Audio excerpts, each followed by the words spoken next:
বিতর্ক যেন পিছুই ছাড়ছে না হার্দিক পান্ডিয়ার। সমর্থকরা তার উপর বেশ বিরক্ত, সাথে তাকে দিচ্ছেন দুয়ধ্বনি।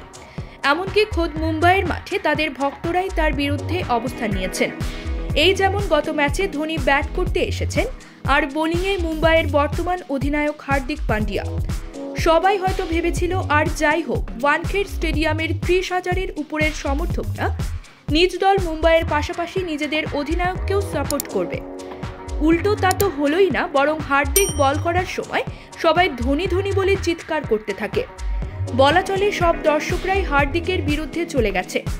22 গজে এমনটা দেখা মোটেও সুখকর না। আইপিএলের শুরু থেকেই সব সমর্থকরা হার্দিকের বিরুদ্ধে অবস্থান করে। মুম্বাইয়ের অধিনায়ক হিসেবে তাকে অনেকেই গ্রহণ করতে পারেনি। সেখান থেকে অনেকে ক্ষোভ প্রকাশ করেছে মাঠে এসেই। পাশাপাশি অধিনায়ক হিসেবে টানা ব্যর্থতাও তার বিরুদ্ধে অভিযোগের পাল্লা ভারী করে দিচ্ছে। এবার চেন্নাইয়ের বিপক্ষে হারার পর সাবেক ক্রিকেটারদের সমালোচনার মুখে তিনি। অনেকে তো তার একুল ওকুল দুই কুলই হারাতে দেখছেন। মানে আইপিএলের পর টি-20 বিশ্বকাপের স্কোয়াডে থাকবে তো এই অলরাউন্ডারের নাম? এমনটাও প্রশ্ন করে বসছেন অনেকে। যদিও এর পেছনে কারণও আছে বহু। তাছাড়া গত ম্যাচের পর তাকে নিয়ে নেট দুনিয়ায় চলছে সমালোচনার ঝড়। ভারতের সাবেক অধিনায়ক সুনীল গাভাস্কার চেন্নাইয়ের বিপক্ষে ম্যাচ চলাকালীন সময় বলেন, হার্দিকের পারফর্ম ভয়াবহ। এভাবে চলতে থাকলে হয় না। সে ঠিকমতো না অধিনায়ক করছে, না ব্যাটিং বোলিং করছে। আর কতদূর? গাভাস্কারের মতোই মত প্রকাশ করেন ইংলিশ সাবেক কাপ্তান পিটারসন। তিনি বলেন, কিছুই ঠিক নাই, দলটা পুরোই অগোছালো। আমার মনে হয় না হার্দিকের দল নিয়ে কোনো পরিকল্পনা আছে।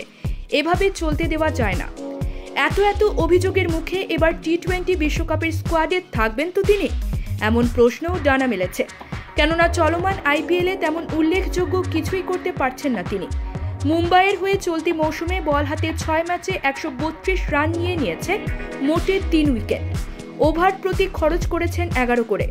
ব্যাট হাতেও নিজের সেরা ছন্দে নেই তিনি। সেখানে 6 ম্যাচে মাত্র 131 রান করেছেন তিনি। তাই প্রশ্ন, এভাবে চলতে থাকলে বিশ্ব আসরে থাকবেন তো হার্দিক? তাছাড়া তার বিকল্প হিসেবে শিভাম দুবেও দারুণ খেলছেন। 6 ম্যাচে 160-এর উপরে স্ট্রাইক রেট নিয়ে করেছেন 242 রান। তাই হার্দিকের কপালে এখন মোটা ভাঁজ। টি-20 বিশ্বকাপের দল থেকেও কি তাহলে হার্দিক বাদ পড়তে যাচ্ছেন?